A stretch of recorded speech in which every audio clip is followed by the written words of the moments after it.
Hello everyone, welcome to IFS.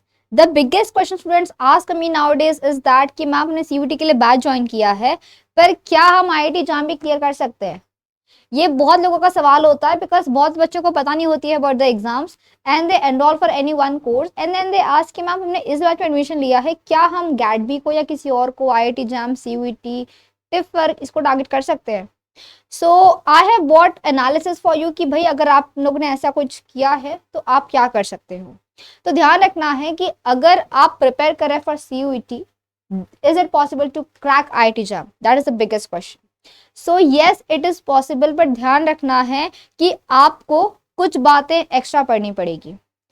अगर हम बात करते हैं सीयूईटी की, so you get a paper जिसमें आपको पूछा जाता है अबाउट जनरल साइंसेस, उसके अलावा पूछा जाता है about the aptitude part, some grammar, awareness. ये बात आप लोगों को पता होनी चाहिए।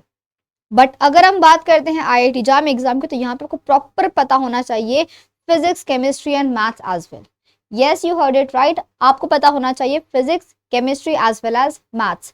तो आपका जो पेपर आता है आईआईटी जाम का, वहाँ पे आपको सारा पूछा जाएगा कि भाई आपने फिजिक्स कितना पढ़ा है। दे चेक योर नॉलेज प्रॉपरली। अगर हम बात करते हैं एग्जाम के पैटर्न, तो सीयूईटी एग्जाम में आपके सारे आते हैं एमसीक्यूज क्वेश्चंस, बट अगर हम बात करते हैं आईआईटी जाम एग्जाम की, तो यहाँ पे मिक्स बैग होता है। आपका एमसीक्यूज भी होते हैं, एमएसक्यूज भी होते हैं, एनईटी वाले क्वेश्चंस भी होते हैं।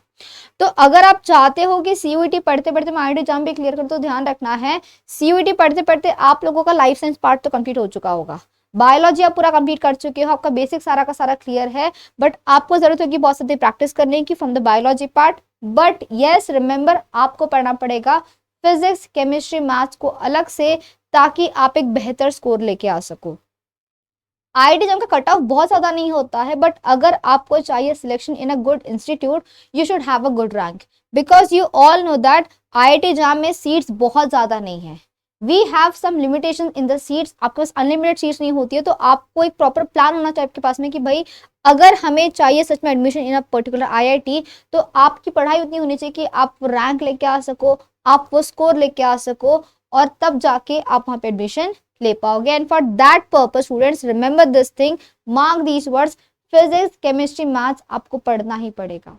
There is no alternative. Maybe you can skip some part जो आपको डिफिकल्ट लगता है, बट डोंट बी कि भाई हम सिर्फ लाइसेंस पढ़ के एग्जाम क्लियर कर लेंगे। क्लियर कर लोगे एग्जाम, बट आपको एडमिशन नहीं मिल पाएगा। For that purpose you need to study some extra physics, chemistry and maths. तो डेफिनेटली पॉसिबल तो है पढ़ते पढ़ते करना, बट याद रखना है आपको कि आपको थोड़ा सा एक्स्ट्रा पढ़ना पड़ेगा फिजिक्स, केमिस्ट्री एंड मैथ्स, जो हमारे बैचेस में करवाया जाता है आपको to all the IIT exam aspirants. Have a great day and happy learning.